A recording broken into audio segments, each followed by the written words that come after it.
Hosea chapter 13 is not really bedtime reading. It covers the Lord's anger against Israel and contains some very colourful language and some frightening threats, but the nation has long since stopped listening. Don't we also live in a day when there is no shame? Sin is brought out into the open and flaunted. A halo is put around sin today.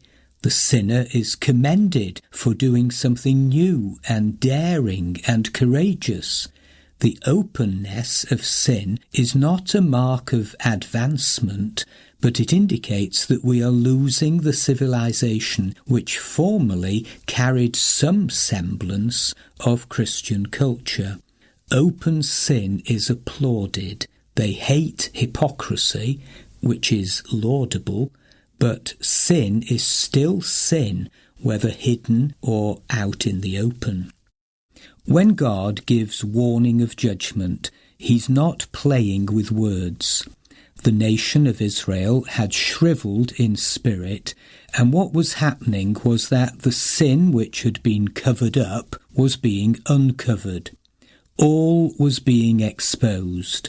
The Living Bible opens chapter 13 with these words: "It used to be that when Israel spoke, the nations shook with fear, for he was a mighty prince, but he worshipped Baal and sealed his doom.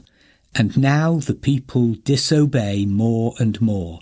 They melt their silver to mould into idols, formed with skill by the hands of men. Sacrifice to these, they say, men kissing calves." Verses 1 and 2. Idolatry carries its own punishment. You worship nothing, you get nothing, and you end up as nothing, just vanity. Chapter 13 is the climax of Hosea's prophecies of doom, but it is not the climax of the book. The roots of Israel's failure were to be found in the inner life of the nation.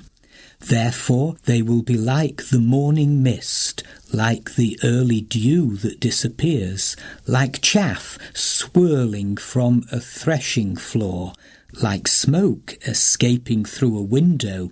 Verse 3.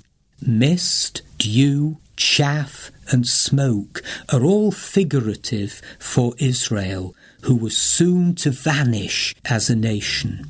The very God who cared for them in the desert, in the land of burning heat, is now ignored. When I fed them, they were satisfied.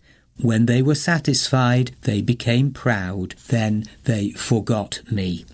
Verse 6. God's response sounds outrageous. He who had previously been pictured as a shepherd, chapter 4, verse 16, would now attack like the wild beasts that often ravage their flocks. Remember that God is a jealous God. He is no tame divinity. The popular picture of God is as a tolerant, easy-going spectator. Here's a ferocious picture of God. He would become like a dangerous lion, a lurking leopard, a mother bear robbed of her cubs, a female bear in a frenzy. Moffat's translation says, "So I was a lion to them. I leapt like a leopard on their path. I sprang at them like a bear robbed of its whelps, tearing their breast open. I crunched them like lions and worried them like wild beasts." Verses 7 and 8. The Authorized Version in verse 9 states, "O Israel, thou hast destroyed thyself, but in me is thine help." We've already seen how this alarming situation has been reached. Israel had turned a deaf ear to every appeal. Defiance and obstinacy became her lifestyle. Wantonness was second nature to her. There was a deep reluctance on God's part to resort to judgment, but perhaps at last it might serve to bring his people to their senses. Their foolish trust in political leaders has seriously let them down. Verse 10. One of the outstanding features of this book is its sudden changes of tone from the sternest of threats to the warmest of resolves. So we can glimpse a promise of redemption from death, even the death of the nation. Verse 14 says, "I will ransom them from the power of the grave. I will redeem them from death. Where, O death, are your plagues? Where, O grave, is your destruction?" In the New Testament, Paul applies this passage to resurrection. 1 Corinthians chapter 15, verse 55.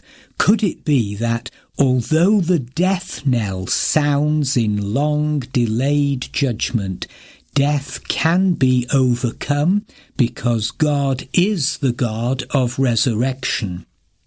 If God could change Jacob, a wheeler-dealer full of guile and arrogance, a nasty piece of work, engaged in such dubious conduct, could he not save Israel, Jacob's descendants?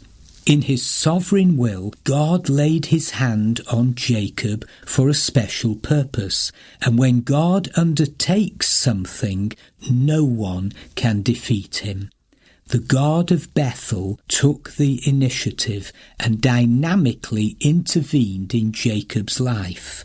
Genesis 28 verses 10 to 19, in such a classic display of grace, unexpected, unsought and overwhelming. The very God who recovered his wayward child, Jacob, is the unchanging God who can recover his wayward nation, Israel. He is the God of predestination who undertakes to see something through to its end. Eventually, Jacob bore fruit, and God revealed himself in this unpromising man. He became a gentle and deeply feeling parent, despite his former meanness and ability to pull a fast one. He had a genuine desire for spiritual things.